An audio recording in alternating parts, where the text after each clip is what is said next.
A gas analysis van manned by experts from the Department of Industrial Relations in Sydney was used to run a series of tests independent from those being carried out by New Gas and the Hunter District Water Board. Samples of gas were taken from the storm drain at the base of the reservoir. However, the results may not be released until Wednesday. The smell of gas at the storm drain and around what's left of the reservoir is still quite strong. However, almost a week after the explosion, none of the groups carrying out investigations can or will say what caused the blast. New Gas says more sophisticated equipment was required to test its samples. They've been sent to the Institute of Technology in Sydney. The Hunter District Water Board samples were tested locally, but the board says it's still waiting for more precise results. Involved in the explosion. We've got a lot of samples under analysis. We've got some ideas about that. I may not be able to say what our views are for some time. Meanwhile, extensive testing for gas leaks in the Cooks Hill area continues. New Gas is concerned Saturday night's explosion may have caused damage to the cast iron mains in the area. Last night, a 5-metre strip of pavement was ripped up in Wolfe Street in the search for a minor gas leak. 10 leaks have been detected so far. Only one on the corner of Church and Wolfe Streets was considered serious. Work at the obelisk also continued today. All the remaining water was pumped from the reservoir. Its broken lid now lies at the bottom of the tank, together with a grim reminder of Saturday night's explosion. A girl's necklace was also visible in the mud.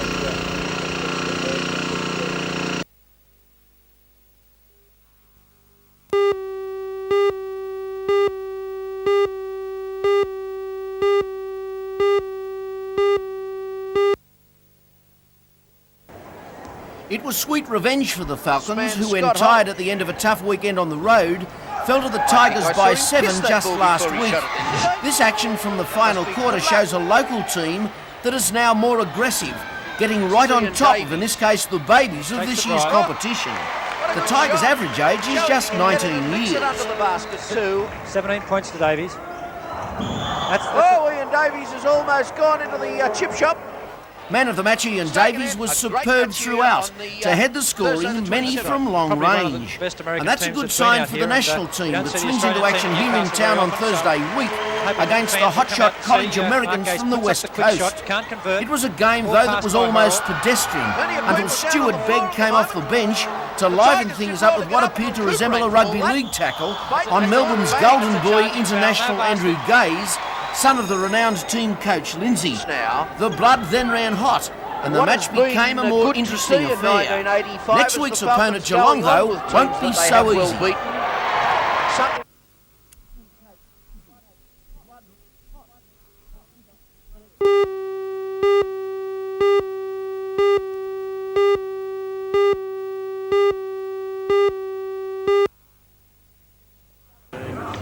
It was the Intercity Challenge between Newcastle and Sydney at a picturesque Merriweather course on its best behaviour.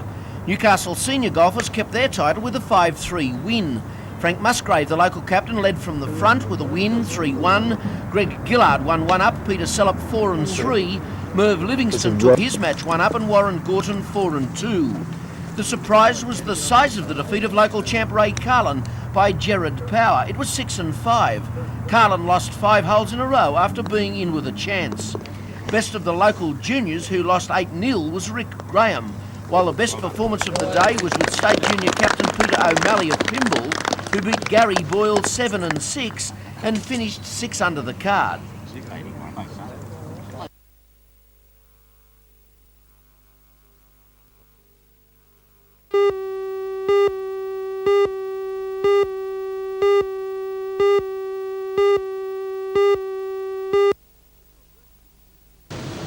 It took rescue units nearly 1.5 hours to free the man from the wreckage of the Holden Kingswood station wagon he was driving.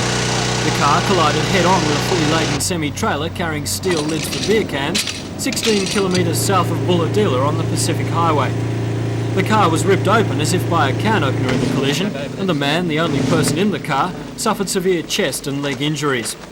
2 people travelling in the same direction in a gold Tirana were lucky to escape with minor injuries when they also became involved in the accident, colliding with the Holden. 100 metres along the road lay the semi-trailer, which overturned after the collision. The driver of the semi, which was travelling from Melbourne to Brisbane, was extremely lucky. He walked away from the accident without injury.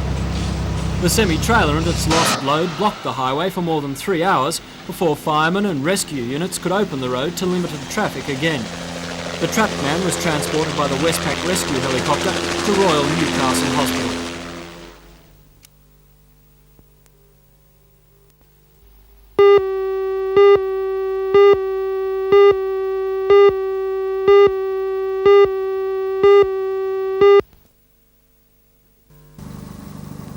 "130 years ago, the owner of Cassilis Station brought two carpenters, David and Elijah Rollinson, out from England to build a woolshed. A tribute to the skill of those two craftsmen whose descendants live in Cassilis, that woolshed still stands, tall and imposing, like some kind of rough-hewn timber cathedral. The property where the woolshed is now known as Ballantyne, owned by Nick and Sarah Thompson, who are keen to ensure this fine example of bush architecture is preserved. Throughout the building there are signs that those early carpenters knew what they were doing. For instance, the whole structure is designed to move with the black soil on which it sits. In its atmosphere-filled interior, you can almost still hear the beat of the steam donkey engine which once powered the shearing stands, and imagine the songs of shearers past. In stark contrast, a neighbouring property, Dalkeith, provides a glimpse of the future.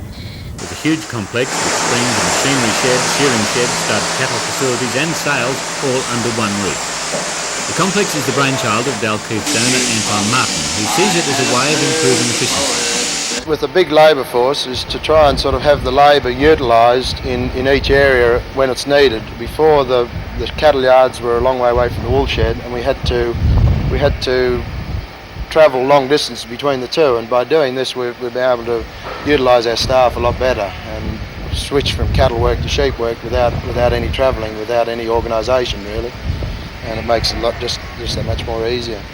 The lane system is designed to as holding paddocks as well as lanes, and it brings the sheep and the cattle all in together into the one area. The cattle yards are designed with a cement race system for cattle for buyers when they come to our annual sale, and they're all catered for. They can walk on cement and not be in boggy yards, and it also doubles up for working cattle in the wet. You can work them in the lane systems. The undercover sales complex at Dalkeith has already been used, and a major sale is planned for later this year.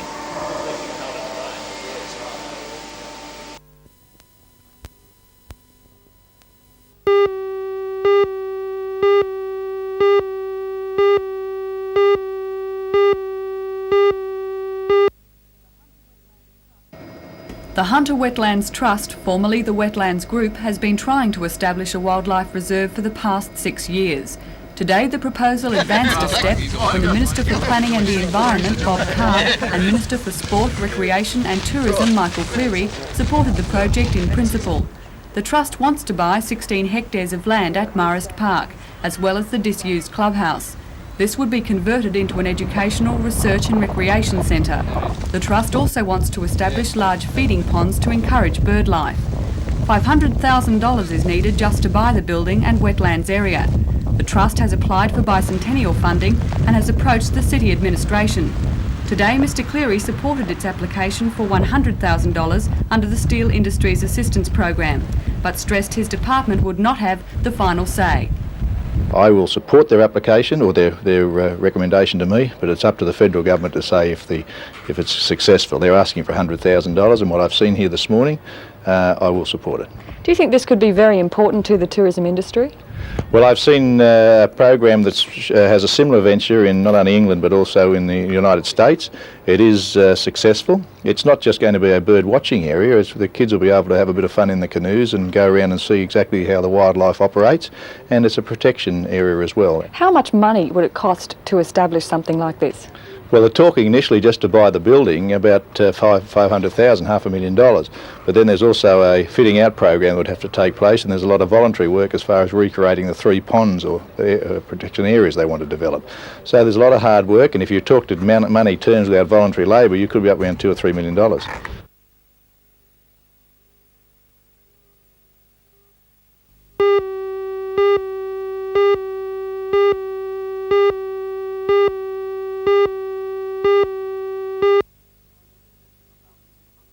I believe this is the About decision 200 of those on strike met at the Toronto RSL Club this morning.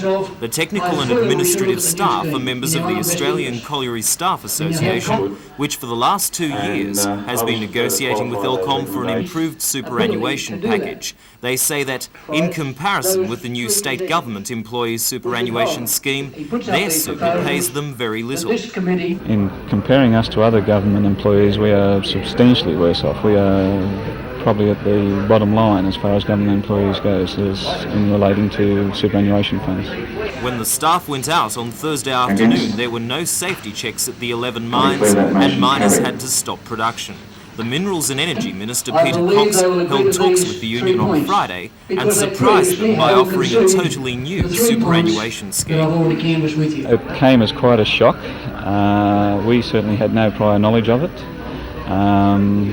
In fact, the Minister even stated that he was only aware of this proposed utilities superannuation scheme as late as last Thursday. Negotiations are to be held with the unions, the combined mining unions and the staff in the first 2 weeks in July as to acceptance or rejection of the new scheme. In the meantime, the staff have placed bans and limitations to keep Elcom under pressure. To protect your interests in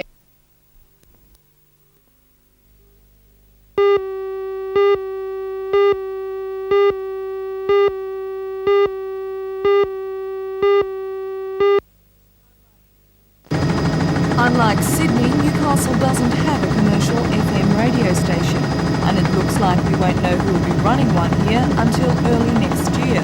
The wheels of bureaucracy grind slowly. It will be at least a month before the planning proposals are displayed for public perusal. Then applications have to be called, and they have to go to the Minister for Communications, Michael Duffy, before being passed on to the Broadcasting Tribunal for final judgment. Today at its tri-weekly meeting, the Newcastle City Administration threw its support behind the establishment of a commercial FM station here. But for the Newcastle Chamber of Commerce, the process is simply taking too long. We've written a number of letters to the Minister suggesting that he improve Newcastle's position on his priority list, that the hearings for Newcastle be brought forward. Do you think the wheels are turning a little bit too slowly?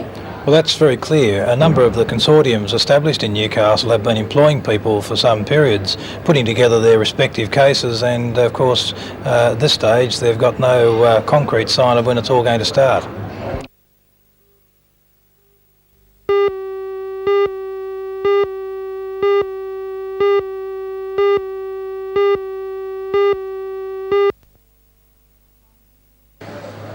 Nine people are working at the old hotel on the corner of Burke and Robertson Streets, although 26 will be employed as the project progresses. A CEP grant for $207,000 announced earlier this year has made the scheme possible. Although extensive renovations are required, the Newcastle Youth Service hopes it will be operating by early November. Its Deputy Director and Coordinator of the Carrington project, Glenys Borkett, says residents will stay from 2 to 12 months. They will be carefully selected in the initial group that comes into the centre. It's very important that the project is successful, and so we have to be extra careful initially, but as time wears on and we iron out a lot of the teething problems, which we do expect to have, then we can be a little bit more lenient with the selection procedure. Now, what sorts of skills will be taught? Well, life work skills, basic living skills, as well as other types of skills that people need to prepare them for life in the community. Will there be a charge for residing at the centre? Yes, there will be a minimal charge for rent of a room. They will be buying their own food, and they will be providing a lot of the other things in that they will be participating in the actual day-to-day living at the centre. Will the residents be supervised? Yes, there will be 2 live-in, we prefer to call them caregivers, but they will be supervising, they will be there for supervision, for guidance, for advice and support.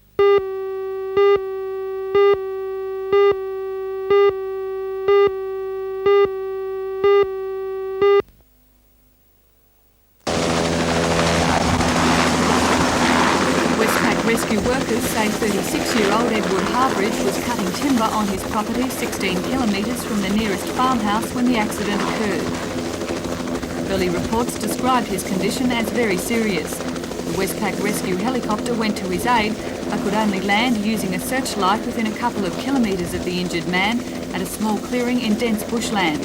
A four-wheel drive vehicle then took the paramedics to him. He was transferred to the Royal Newcastle Hospital with a deep laceration to his left leg. He was said to be in good condition late last night.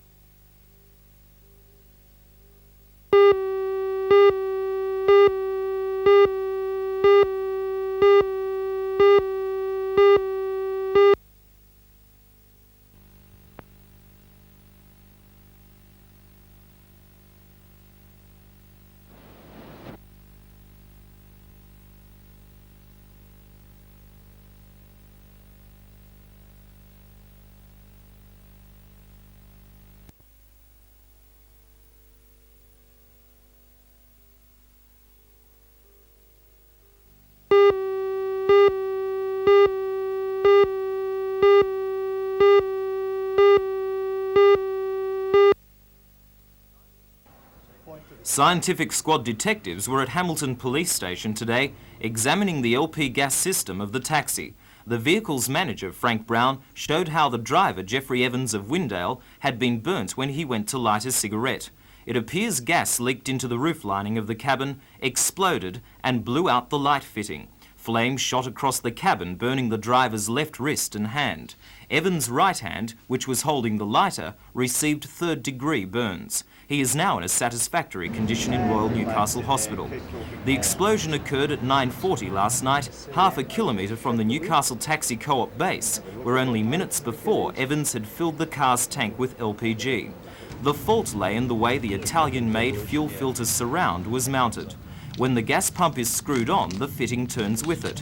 That twists both the copper feeder pipe inside the boot and its surrounding plastic safety pipe.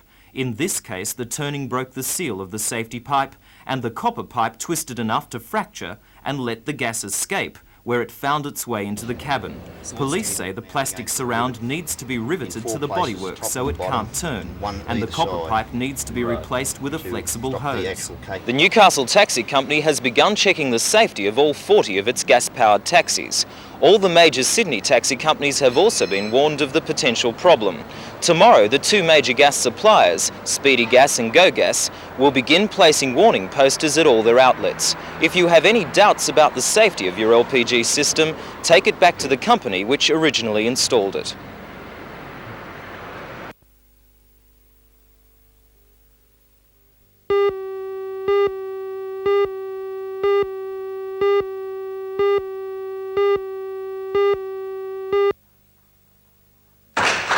Sales in Business Studies is the first TAFE course of its kind to be taught in this state, and as a result of its success, it won't be the last.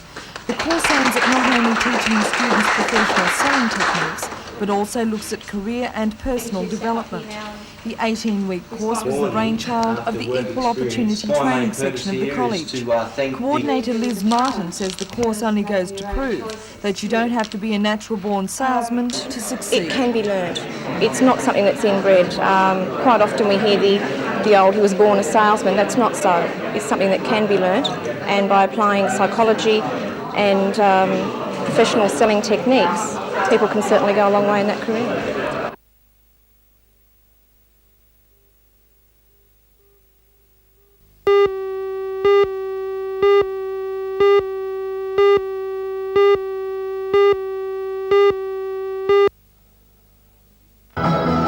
This is a special broadcasting service that will be available to Newcastle viewers from this weekend. 35 multicultural groups were represented at the civic reception, and according to one spokesman, he's looking forward to seeing programs in his native language on the Sydney-based service.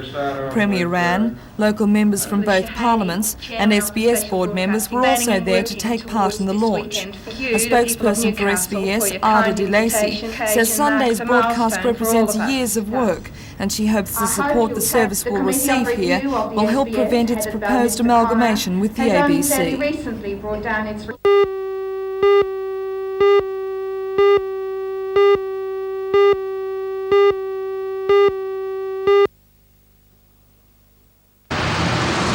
Here at Toronto is one such roadworks project.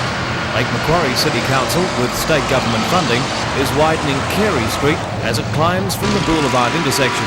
The works will cost $700,000 and will be completed by the end of the year.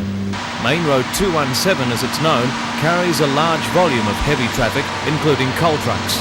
For many years, as the big trucks climbed the hill, other traffic would bank up across the traffic lights. And at peak hour, it was not uncommon to be stuck through 2 changes of the lights. With the Western distributor connecting with this Main Road 217, extra funds have been needed, and the state government's come to the party with millions actually to be able to do the road up in time for that road opening up at Morisset onto 217 and all that extra traffic that's going to come through. Certainly it's required. And if you were wondering what all the activity here at Spears Point is, Lake Macquarie City Council is building another roundabout. The intersection between Road 133 and 131 has long been a problem for turning traffic in busy times. It's hoped the roundabout will solve that problem.